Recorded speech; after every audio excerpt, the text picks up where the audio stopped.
Rain tapped softly on the cobblestone streets as nightfall wrapped the quiet town in a velvet hush.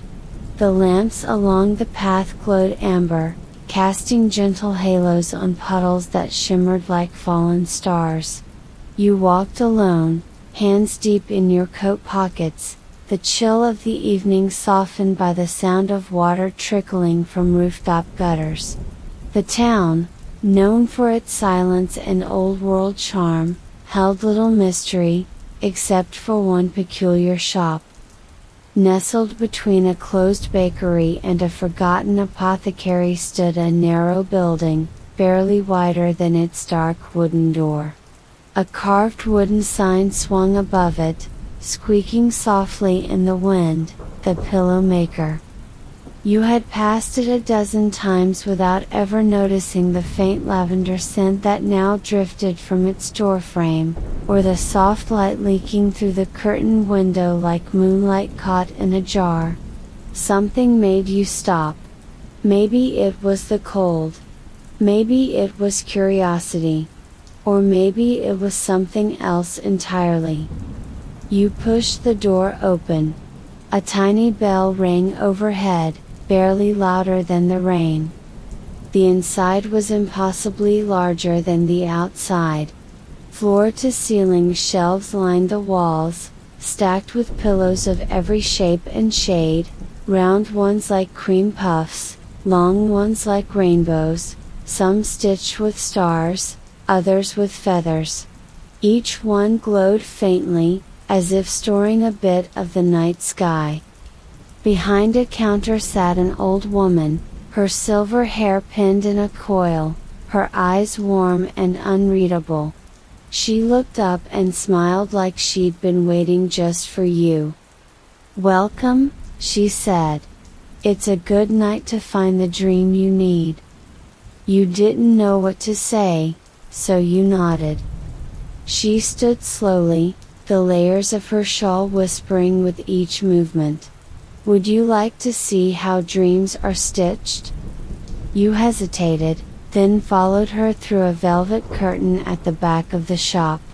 The air smelled of chamomile, honey, and something older, like the scent of stories before they're told. A workbench stretched along the back wall, cluttered with spools of thread that shimmered with strange colors. Above it hung a lantern that glowed like starlight, casting dancing shadows. On the bench lay a half-finished pillow, it seems open to reveal something more than stuffing. Inside was a swirl of tiny lights. They moved slowly, like golden fish in a still pond. "These," she said, lifting a pinch of the lights, "are fragments of sleep. Bits of silence, memory, and wonder. Collected from the corners of the world."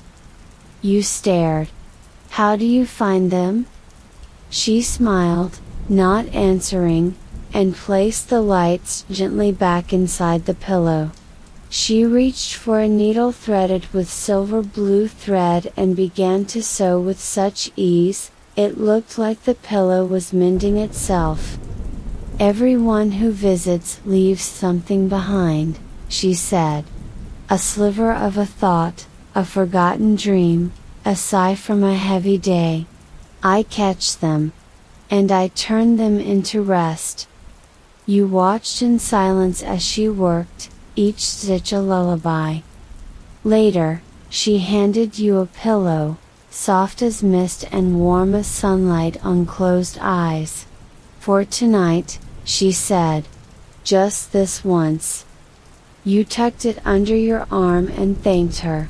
As you stepped back into the rain, you felt lighter, like you were walking through water in a dream.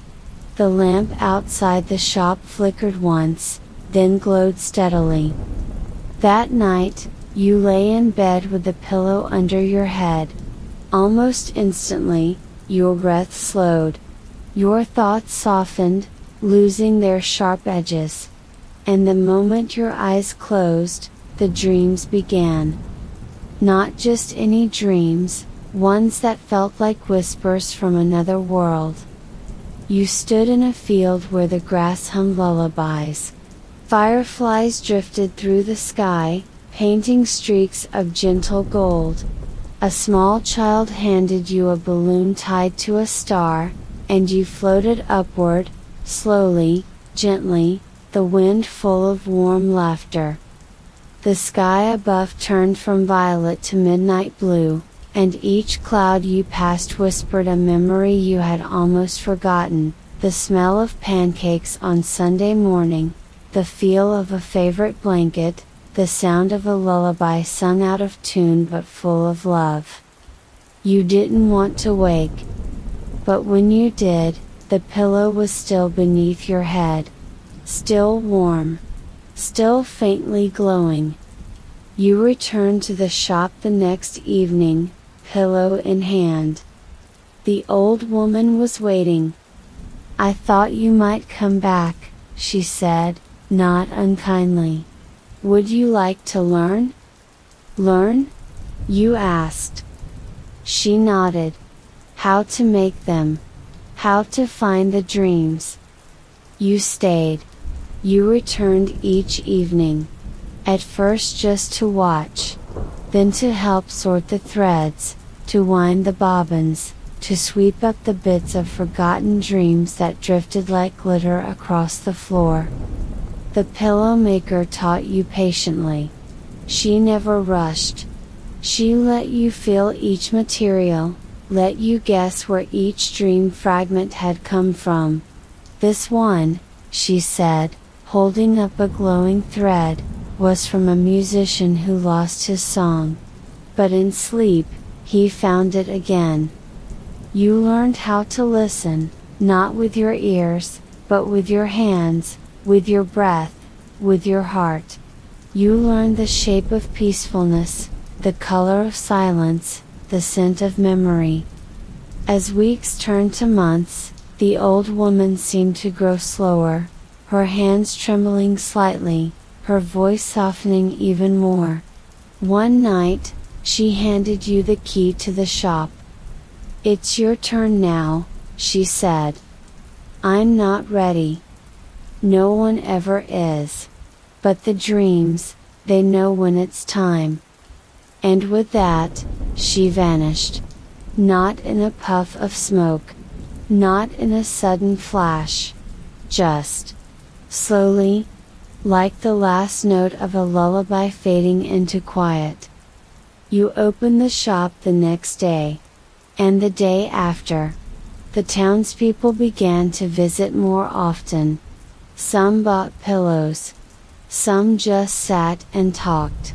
Each left something behind. And each night, you stitched. And in the quiet hum of thread pulling through fabric, you heard her voice, always, "Find the dream they need." You still do. Even now, as the rain taps the windows, and the lamp outside swings in the wind. Maybe tonight, someone new will walk through the door. Maybe it will be you. The first to come after the old woman's passing was a boy no older than 8. He wore red rubber boots and a yellow raincoat several sizes too big. He didn't say much, just stared at the shelves, wide-eyed. You bent down beside him. "Looking for something special?" He nodded and pointed to a small pillow on the top shelf. Pale blue with golden embroidery that curled like waves. "That one's for swimmers," you said. "It knows how to float through dreams." The boy clutched it to his chest without a word, paid with coins wrapped in a handkerchief, and left. Weeks later, his mother returned with tears in her eyes and bought 3 more. "He sleeps through the night now," she said. "And he's not afraid of the dark." You smiled and wrapped each pillow in tissue like you were folding a cloud. Word spread. People came from farther away. Some seeking dreams, others looking to forget. A woman in a green scarf asked for a pillow that could hold onto a name she was starting to forget, her father's. A man with ink-stained hands wanted a dream that would finish his story for him. A baker whose daughter had moved away needed one that smelled like cinnamon and warm flour. Each time, you listened. Not just to their words, but to the way their voices wavered. The sigh before they spoke. The silence after. You began to understand, it wasn't just sleep you were giving them. It was a kind of healing. And sometimes, the dreams came to you instead. The first time it happened, you were asleep in the chair by the workbench. The lamp was low. The rain outside a steady hush. You had just finished sewing a pillow woven from fragments that shimmered like coral in dusk. Your eyelids fell. The world dissolved. And then you were walking. Not in the shop. Not in the town. But along a corridor made of woven threads, some blue, some gold, some like shadows. The corridor stretched into the distance and echoed with forgotten lullabies. A figure waited at the end. You recognized her. The pillow maker. She didn't speak. She simply nodded, then turned and led you through a door that wasn't there a moment before. Inside, dreams hung like tapestries. Some you remembered from your own sleep. Some you had stitched into pillows. And others were not dreams at all, but memories.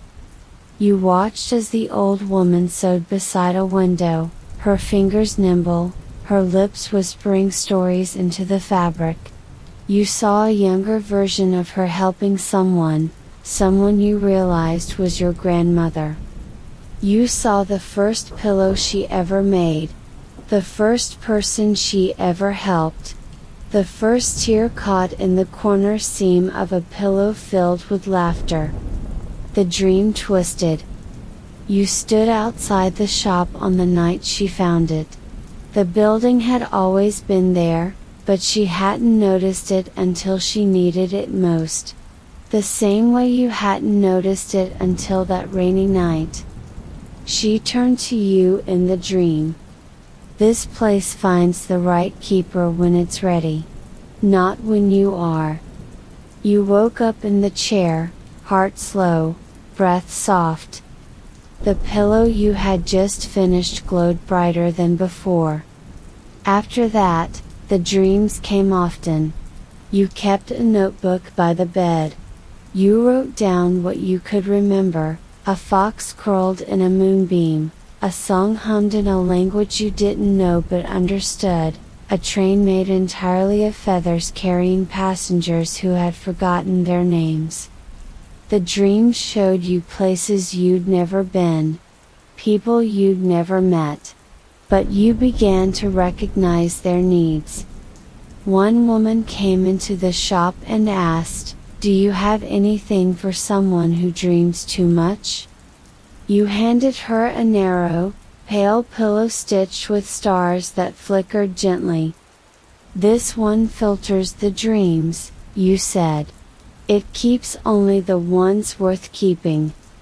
She pressed it to her cheek and smiled like she hadn't in years. Another man came, hands shaking, eyes tired. "I haven't dreamed in 5 years," he said. You gave him one that smelled like midnight and rain. He came back a week later with a poem he'd written. He left it on the counter. You added it to the shelf behind the curtain. The shelf of gifts. Of thank yous. Of dreams turned real. And still, each night, you stitched. And sometimes, you dreamed backwards. The child stood silently in the doorway, small and pale under a patchwork umbrella that dripped steadily onto the welcome mat.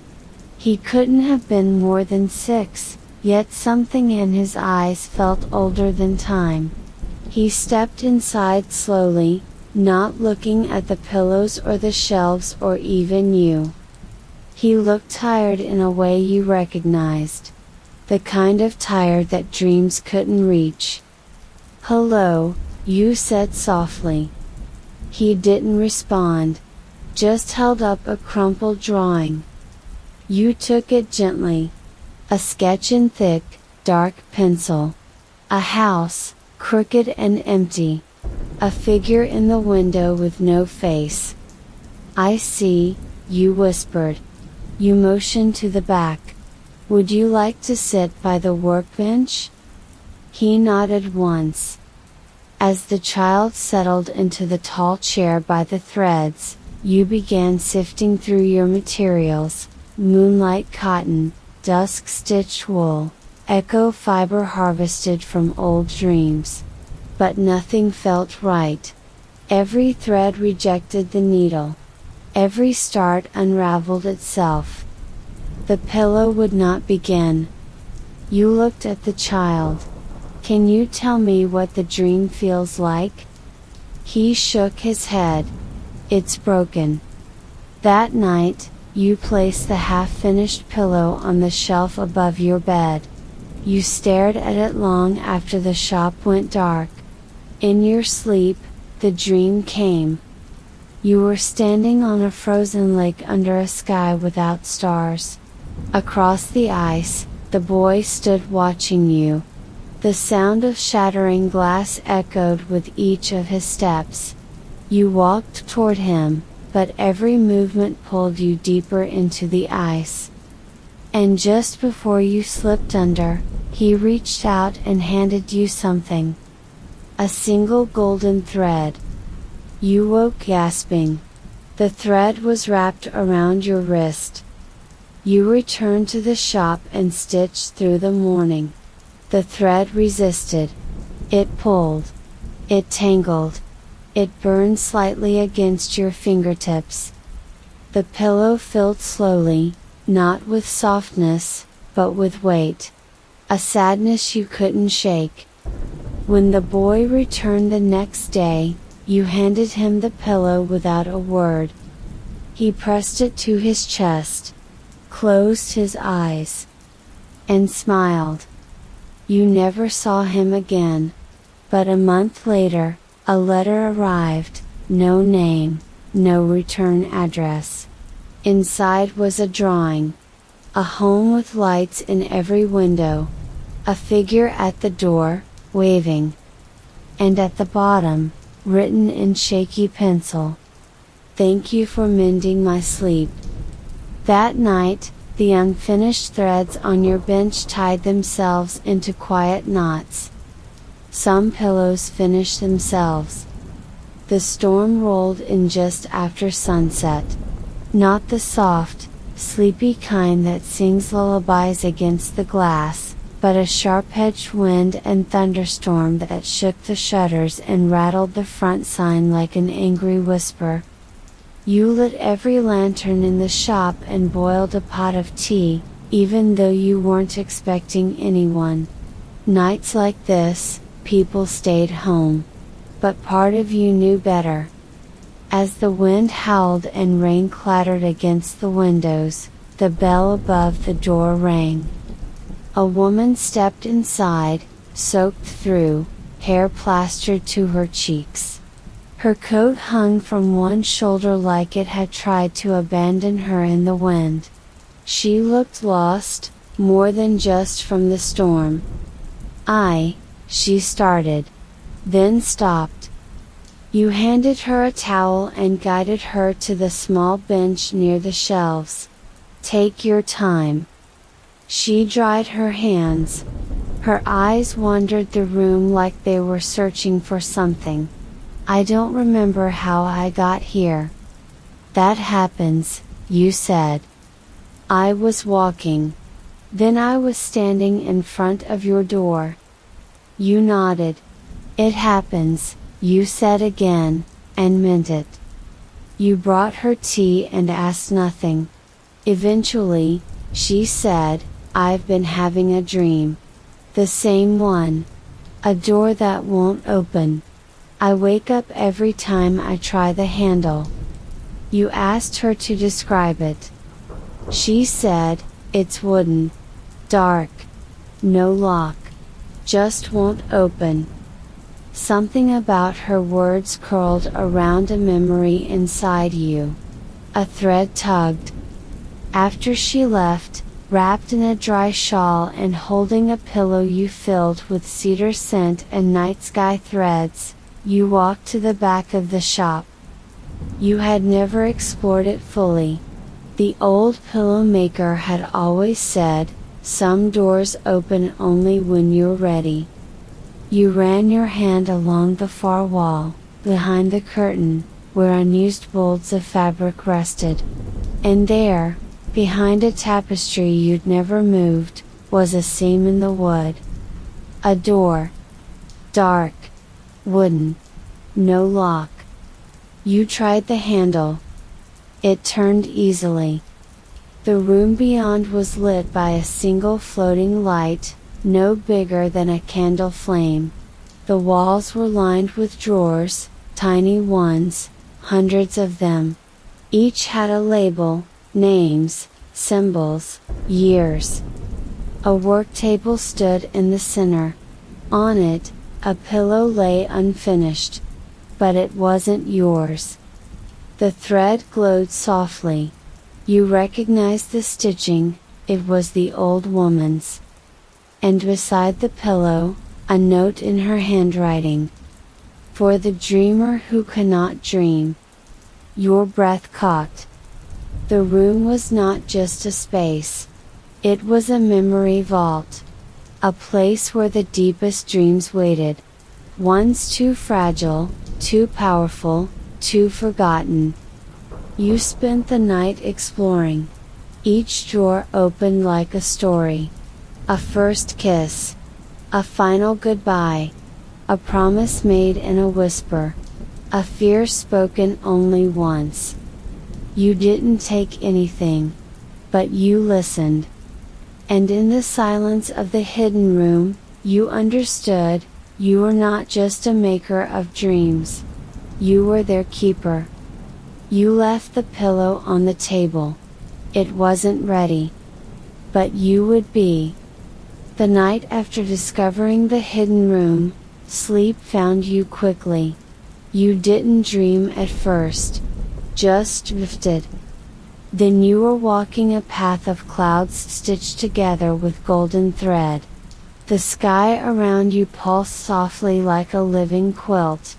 And ahead, on a bench made of moonlight and ash, she waited. The old pillow maker. She looked just as you remembered. Shawl wrapped tight, eyes filled with mischief and kindness. I see you found the door, she said. I did. And the pillow? Still unfinished. She nodded. It's not ready. Not yet.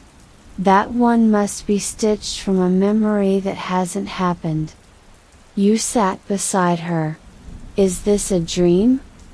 All dreams are real somewhere, she said. The question is whether you're awake enough to notice. You wanted to ask her so much, where she went, how she knew when it was time, but she held up a finger. There's someone you'll meet soon. Someone whose dream will ask more of you than thread and fabric. Listen closely. The shape of the pillow is not always the shape of the need. You opened your mouth to reply, but the sky began to unravel. Threads of color pulling back into the void. Wait. You called. She smiled. I never really left. I'm just resting in the seams. You woke with a single word on your lips, seams. You found yourself at the workbench before dawn, stitching with steady hands. You weren't sure what you were making. The pattern came on its own. Soft greens. Wisps of purple. a spiral you'd never used before. You didn't stop until it was finished. It wasn't a pillow. It was something else. A pouch? A case? It pulsed gently when held. You tucked it behind the counter. That afternoon, a stranger arrived. A young woman with a tired smile and a notebook pressed to her chest. "I've lost my words," she said simply. "I used to write every night. Now, nothing." You nodded slowly, and handed her the strange item you'd made. "I don't know what this is," you admitted. She took it, pressed it to her chest, closed her eyes, and began to cry. "I remember now," she whispered. "The dream I had when I was 12. The one that told me I could write. I thought I made it up. But it was real. It's here." You watched her leave, her step lighter than when she came in. That night, the old pillow maker visited you again. She didn't speak. She just sat beside you while you stitched.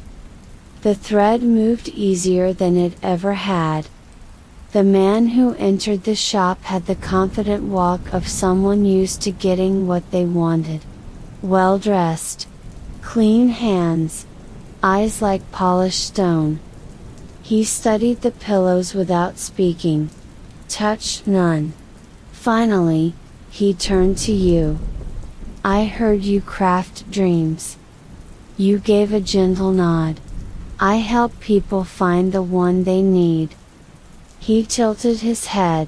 "What if I know exactly which one I want?" You waited. "I want the dream of a woman who used to come here.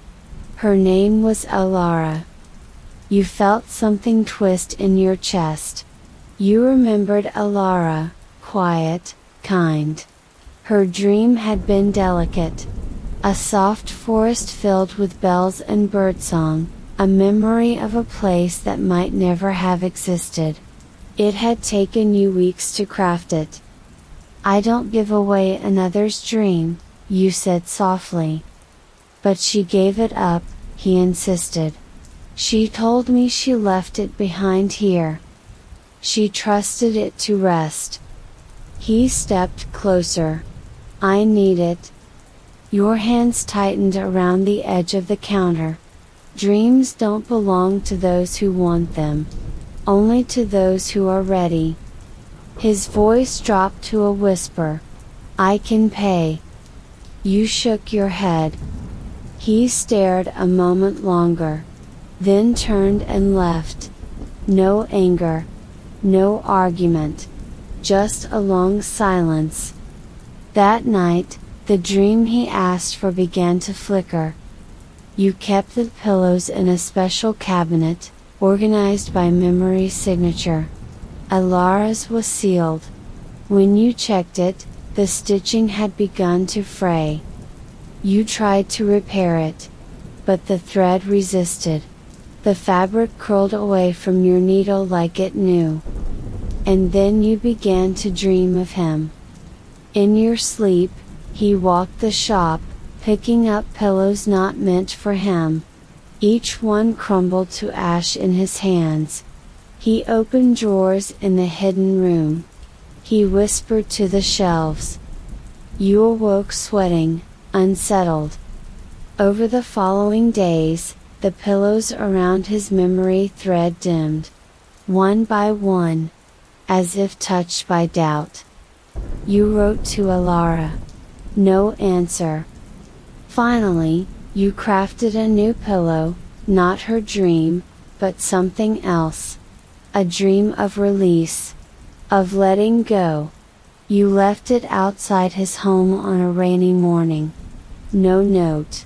Just trust. He never returned to the shop. But weeks later, a letter arrived. Short? In a different hand. He's dreaming now. Not of her. Just of silence. It's enough. You tucked the letter into the hidden room. And that night, the dream you made for him began to glow. Not bright, but steady. It was the night of bells in the town, a local festival where lanterns were strung between chimneys and every window glowed with candles. Children paraded with paper stars. Laughter and music curled through the streets like smoke. The pillow maker's shop stayed open late. You brewed tea with cinnamon bark and left the door ajar. One by one, the townspeople wandered in. A dozen came in the first hour. Then 24. People who had never visited before. Some left with pillows, others with quiet conversations and slower heartbeats. You were used to a gentle trickle. Tonight, it was a flood. But as the sky darkened and the lanterns flickered low, something began to shift. The first sign came from a boy named Lucas. He clutched a cloud-shaped pillow and looked up at you with confusion. "I can't feel it," he said. "It's just a pillow." You checked the seams, intact. The threads, intact. But the light was gone. The dream had dulled. Then came the baker's apprentice. Then the postmaster. One by one, those who had left with pillows returned, their arms full, their brows furrowed. "They're not working. I didn't dream. It was just blank." Panic tugged at the edge of your thoughts. You rushed to the back, checked the hidden room. All the drawers were dim. The dream fragments inside sat still, inert, like stones. The unfinished pillow on the central table, always quietly glowing, was now dark. You tried to stitch. Nothing held. The thread wouldn't catch. You sat at the workbench, heart thudding, surrounded by a shop full of silence. Then, late into the night, as most of the visitors had returned home with murmured apologies, a little girl stepped into the shop. She wore a wreath of paper bells on her head. Her eyes were wide and bright. She said nothing. Simply approached the counter and placed a small object there, a feather made of glass. "Where did you get this?" you asked. "I found it in a dream," she whispered. "But no one's been dreaming tonight." "I did," she said. "But not mine. Someone else's." The moment she said it, the glass feather shimmered and cracked into light. A wave of warmth spread through the shop. One pillow began to glow. Then another. Then 10. You watched in awe as the threads lit up, seams mended themselves, and the drawers in the hidden room blinked awake. The girl smiled. "Sometimes," she said, "dreams need to be shared before they can come back." She left without taking a pillow. And that night, every person in town dreamed. Some of joy. Some of sorrow. Some of memory.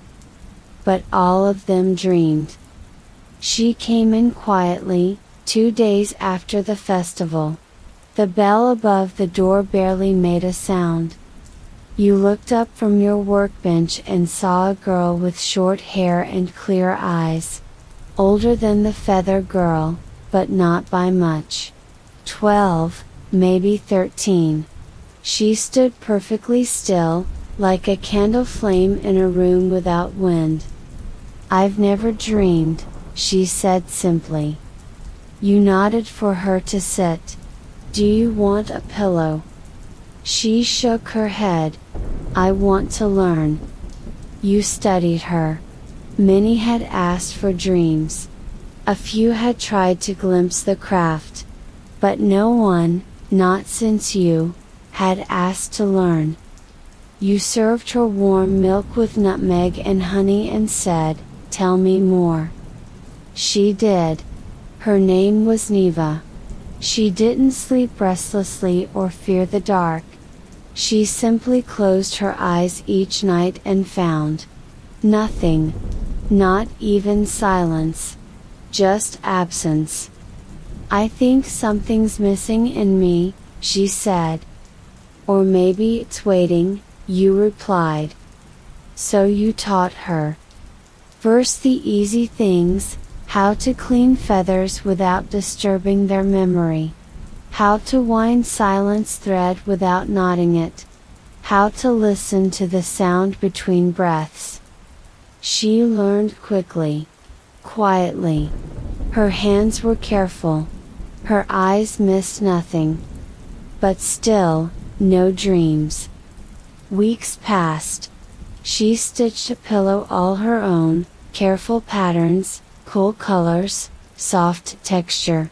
It was beautiful. She slept with it beside her bed.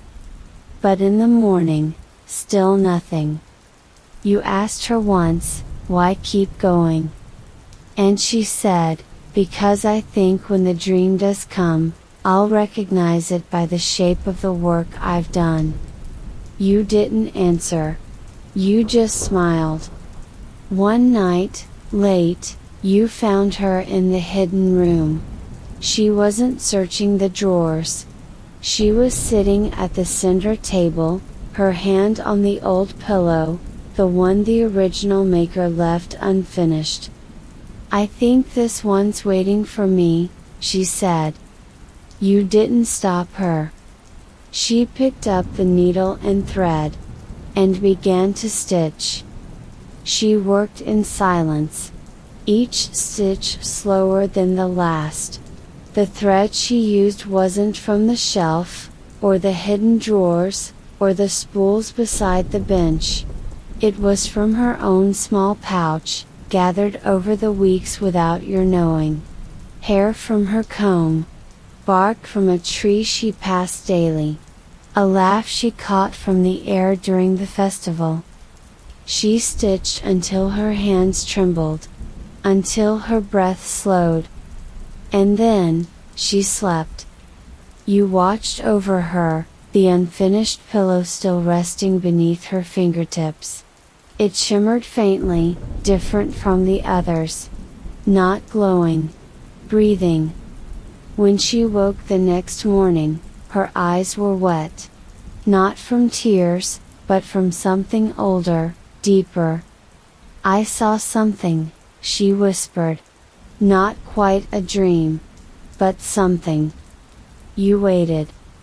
It was a field I've never walked, but somehow remembered. A voice I've never heard, but knew. I think it was the beginning of a dream.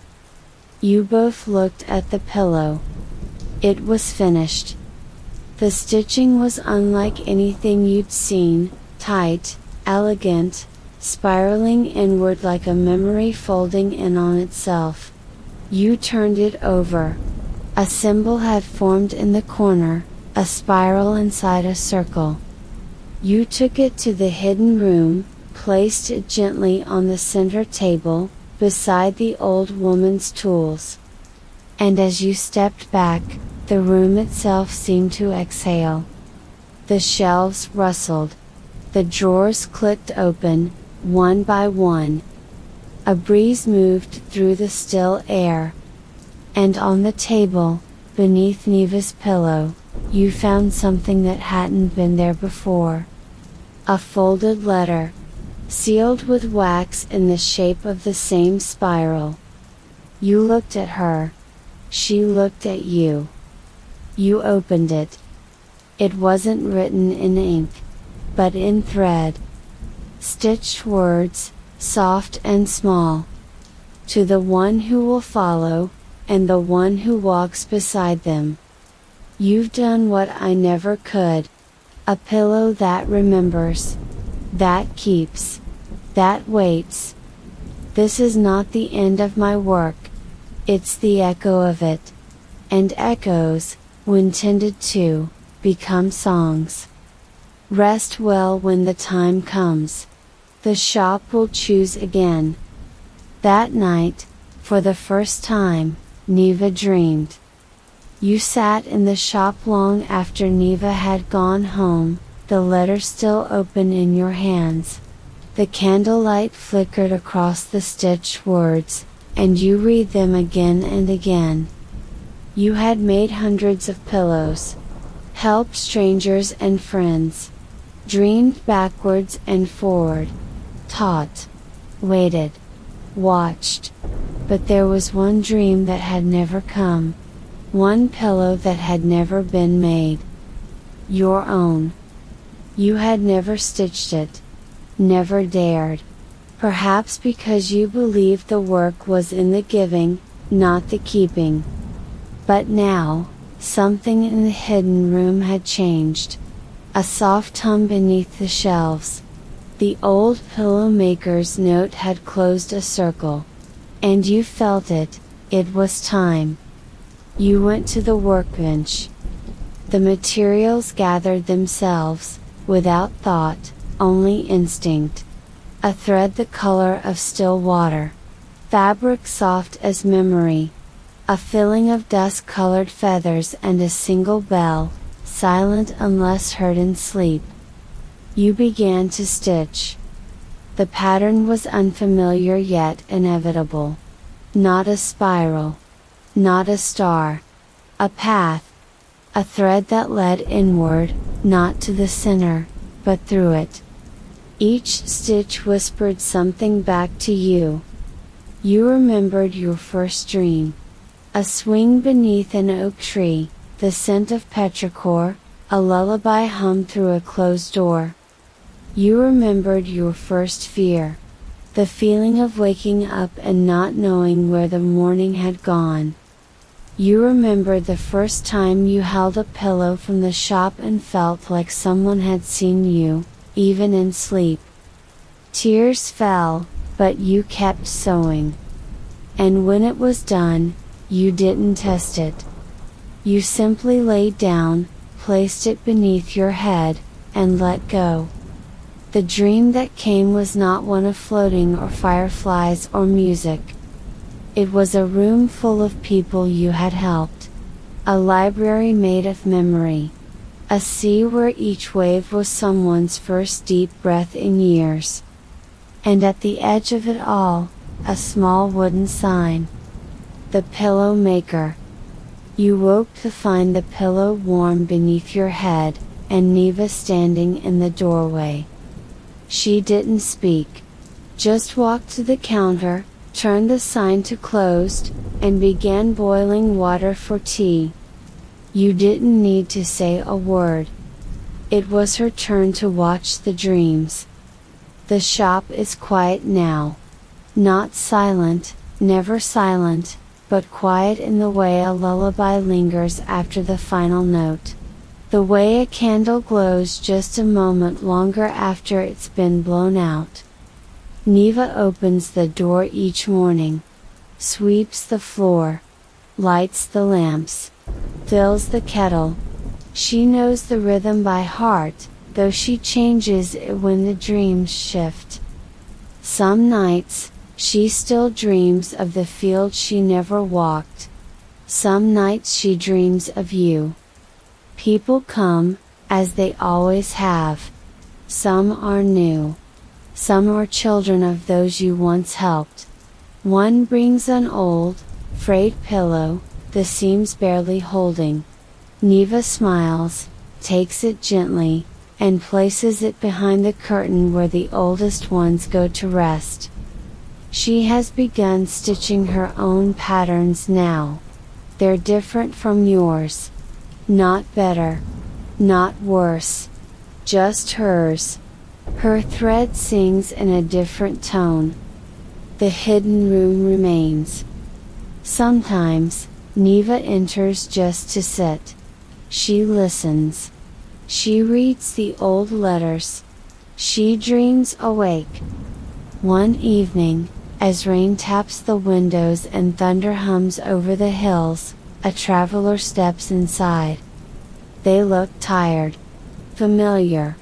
carried by the kind of weariness that sleep alone cannot fix. Neva greets them with warmth, offers tea, listens. And when the time is right, she says the words you once said to her. It's a good night to find the dream you need. The pillow she makes that night is soft and silent. It holds no color, no scent. But when the traveler lays their head on it, they breathe easier than they have in years. In their dream, they see a sign swinging gently in the wind. The pillow maker. And when they wake, they don't ask how the magic works. They simply smile, and leave something behind. The shop never closes. Not truly. Because someone, somewhere, always needs to rest. And the dream never ends. Only begins again.